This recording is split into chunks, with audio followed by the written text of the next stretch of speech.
আমরা এবার একটা দারুণ শোভাযাত্রা পাইছি, তাই না? সব জাতিগোষ্ঠীর শোভাযাত্রা, এমন কোনো গ্রুপ নাই বাংলাদেশে যা এই শোভাযাত্রা আসেনি। এইটাই আগামীর বাংলাদেশ। আগামীর বাংলাদেশ বাঙালির না, আগামীর বাংলাদেশ বাংলাদেশে বসবাস করা সব জাতিগোষ্ঠী। তারপরেও পন্দের আলো লিখে বাঙালির প্রাণের উৎসব। মাসুদ ভালো হবে কিন্তু পন্দের আলো ভালো হবে না। এর মধ্যে ছায়ানট তার বদমাইশি কিন্তু বন্ধ করেনি, বলিছে বাঙালি জাগবেই, সবাই মিলে সুন্দর দিন কাটানোর সময় ফিরবেই। বুঝিসাও? ফিরবেই, ফিরবেই মানে সময়টা চলে গেছে। আবার আপা যখন চট করে ফিরে আসবে তখন আবার সুন্দর দিন কাটাবে। আগে কি সুন্দর দিন কাটাইতাম, এখন কাটাইতে পারিতেছে না। আমি জানতাম এই বদমাইশি এরা করবে।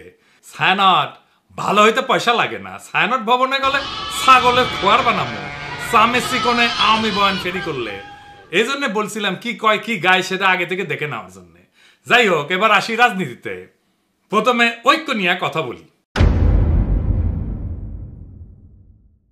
হাসিনার বিরুদ্ধে লড়াই যারা করেছি তারা কেন ঐক্যবদ্ধ নাই? এটা একটা সাধারণ মানুষের প্রশ্ন। এই প্রশ্নটা সঙ্গত, আর এটাও সঙ্গত যে আমাদের ঐক্য থাকারও কথা না। দ্বিতীয় বিশ্বযুদ্ধে হিটলারের বিরুদ্ধে আমেরিকা, রাশিয়া, ব্রিটেন একসাথে লড়াই করেছে। এদের বলা হয় যে মিত্র বাহিনী। তো হিটলারের পতন হওয়ার পরে রাশিয়ার আমেরিকার মিত্রতা কি থাকিছে? থাকে নাই।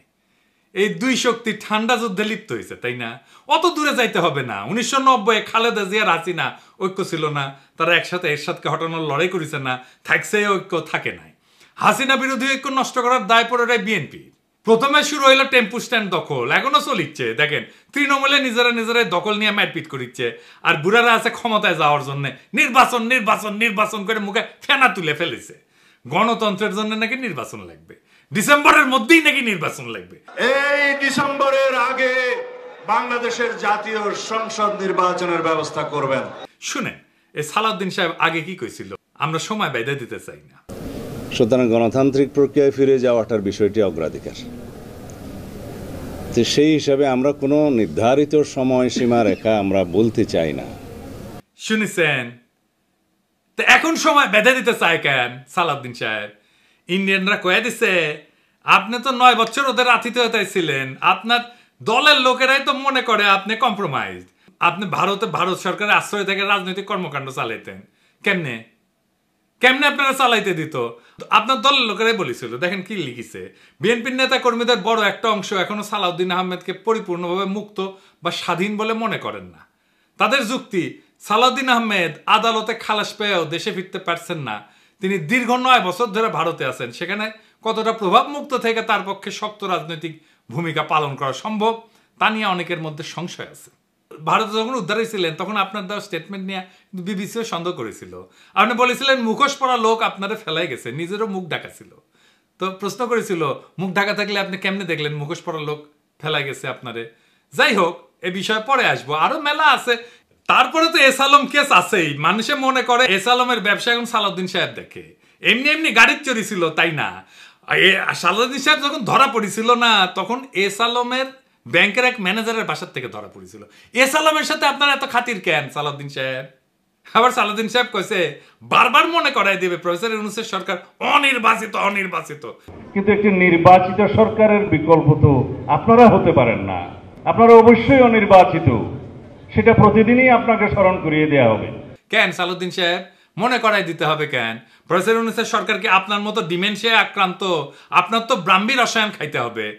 দেখেন কতজন আওয়ামী আমলের নির্যাতনের শিকার হয়ে মারা গেছে তার সংখ্যা আপনি বলতে পারেন না। শোনান এডিটর সাহেব। প্রায় 2600 কতজন আমার ঠিক মনে নাই, মোর দেন 2600 রাজনৈতিক নির্যাতনের শিকার হয়ে আওয়ামী সন্ত্রাসীদের হাতে এবং সরকারি বাহিনীর হাতে নিহত হয়েছে। প্রধান রাজনৈতিক দলের প্রধান মুখপাত্র, যার রাজনীতি করা ছাড়া আর কোনো কাজ নাই, সে শহীদের সংখ্যা ভুলে যায়। শুধু শহীদের সংখ্যা ভুলে যাওয়া না, 24-এর বিপ্লবকে বিপ্লব বললে স্বীকার করতে চায় না। শুনেন, এই সালাউদ্দিন সাহেব এর আগে কতবার এই আগস্ট বিপ্লবকে বিপ্লব বিপ্লব বলিছে দেখেন। কক্সবাজার আরও 2 সন্তান এই জুলাই আগস্ট বিপ্লবে শহীদ হয়েছে, দেখেছেন? আরো দেখেন, জনগণ তাদের গণতান্ত্রিক অধিকার ফিরে পাওয়ার জন্য এই গণবিপ্লব সংগঠিত করেছে, দেখেছেন? আরো আছে দেখেন। পৃথিবীতে একটা নজিরবিহীন ছাত্র জনতার বিপ্লব হয়েছে, সেই বিপ্লবকে পৃথিবীর সামনে দেখিয়ে দিতে হবে এই রক্তাক্ত বিপ্লবের মধ্য দিয়ে। দেখেছেন? বিপ্লব বিপ্লব বলতে বলতে কাইট হয়ে পড়ে যায়। এইবার বলেন যে কয় মাসের মধ্যে শেষ চোখ উল্টায় দিচ্ছে, দেখেন কি করছে। এদেশে গণতান্ত্রিক গণঅভ্যুত্থান, ছাত্র গণঅভ্যুত্থান সৃষ্টি করেছে। কেউ যদি এটাকে বিপ্লব বলতে চায় তাহলে আমি দুঃখ প্রকাশ করব, এটা কোনো সামাজিক বিপ্লব নয়। তো সালাউদ্দিন সাহেব, আপনার এটা মুখ না গোয়া? হাসিনার সাথে তফাৎ কি? হাসিনা চোখে মুখে মিছা কথা কইতো, আর সালাউদ্দিন সাহেব নিজে যা বলছে সেইটা 1 বছর না যাইতে যাইতেই ঘুরে ফেলছে। ক্ষমতায় গেলে কোনো প্রতিশ্রুতি রাখবে এরা? রাখবে না। তার স্যাম্পল তো এখানেই।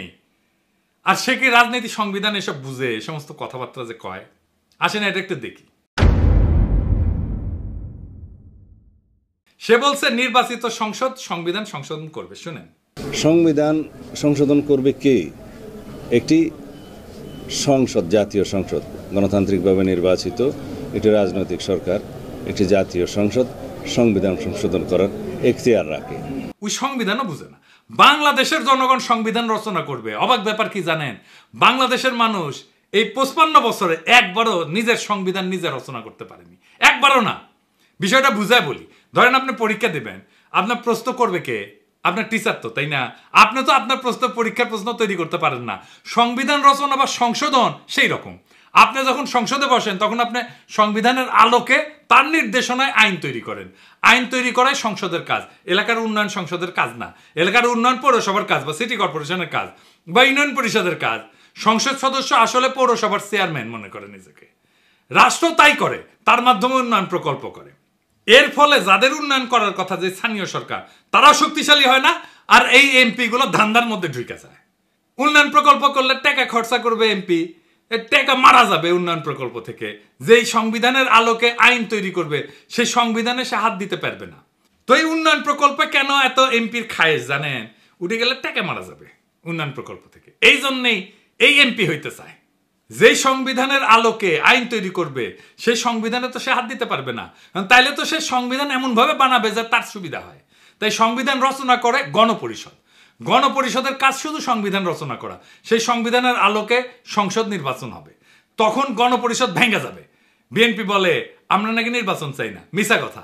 আমরা নির্বাচন চাই, যত দ্রুত নির্বাচন সম্ভব সেটাই চাই, কিন্তু সেই নির্বাচন গণপরিষদের নির্বাচন, যা একটা নতুন সংবিধান রচনা করবে। বরং বিএনপি নির্বাচন চায় না, বিএনপি গণপরিষদ নির্বাচন চায় না।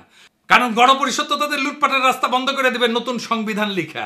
তাই তারা সংসদ নির্বাচন চায়। আপনারাই বলেন, হাসিনা যে সংবিধান রেখে গেছে, যে সংবিধান খালেদা জিয়া ছুঁড়ে ফেলে দিতে চাইছেন, সেই সংবিধান বদলাইতে চায় না কেন বিএনপি? এই প্রেম কেন হাসিনার সংবিধানের প্রতি, সেটা আমরা জানতে চাই। নয়তো ব্যাখ্যা দেন কেন খালেদা জিয়া সংবিধান ছুঁড়ে ফেলে দিতে চাইছিলেন। সে বলে প্রফেসর ইউনূসের সরকার অনির্বাচিত সরকার। আসেন এটা একটু বুঝে দেখি, আগে এটা শুনে। কিন্তু একটি নির্বাচিত সরকারের বিকল্প তো আপনারা হতে পারেন না, আপনারা অবশ্যই অনির্বাচিত, সেটা প্রতিদিনই আপনাকে স্মরণ করিয়ে দেওয়া হবে। সালাউদ্দিন সাহেব 1975-এর 7ই নভেম্বর থেকে 1978 সাল 3রা জুন পর্যন্ত জিয়াউর রহমানকে নির্বাচিত সরকার ছিল। দুনিয়ার কোথাও আছে অন্তর্বর্তীকালীন সরকার নির্বাচিত হয়? আন্দাবরি কথা বলেন কেন? নির্বাচিত অনির্বাচিত প্রশ্ন আসতেছে কেন?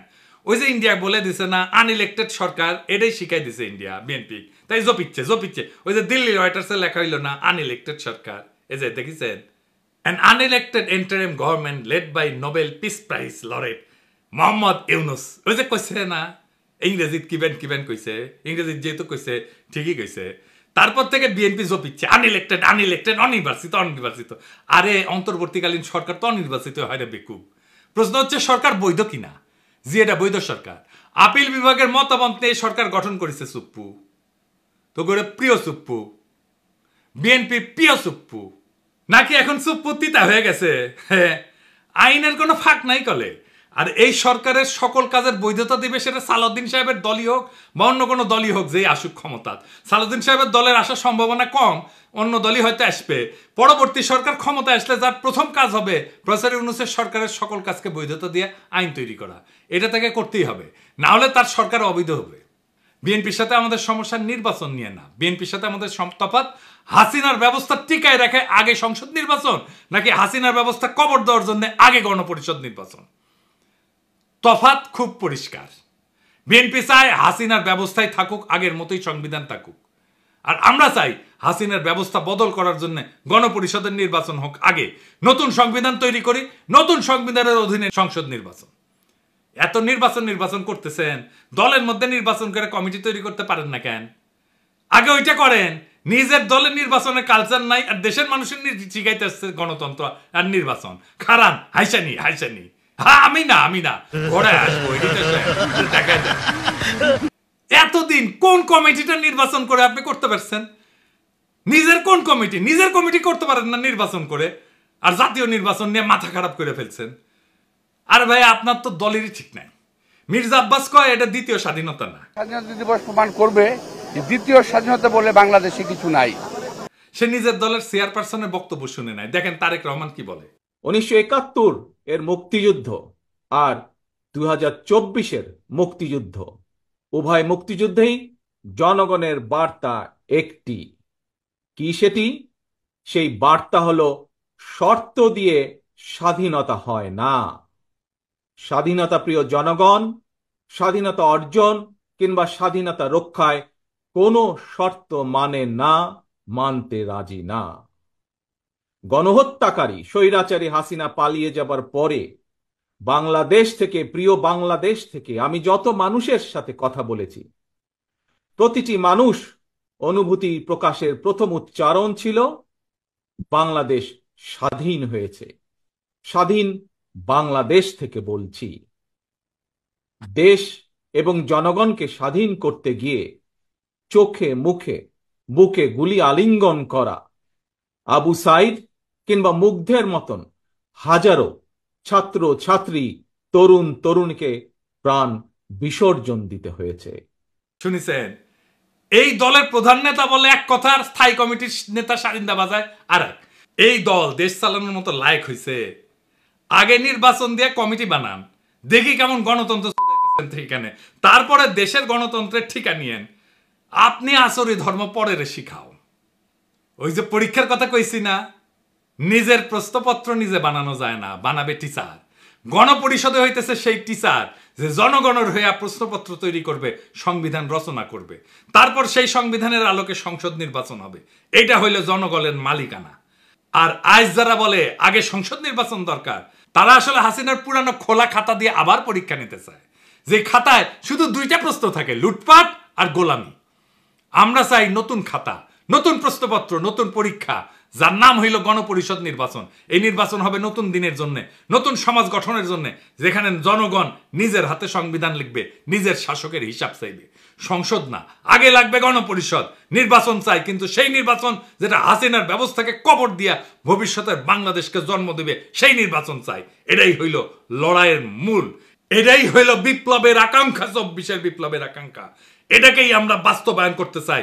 আর আপনারা বিএনপিরা সেই বিপ্লবের আকাঙ্ক্ষার সামনে পাহাড়ের সমান বাধা হয়ে দাঁড়ায় আছেন। এই বাধা আমরা মানব না। এই বাধা কিভাবে সরায় দিতে হয়, এই বাধাকে কিভাবে পরাজিত করতে হয়, সেইটা আমাদের জানা আছে। সেটাও টাইম মতো দেখে নেবেন। ইনকিলাব জিন্দাবাদ।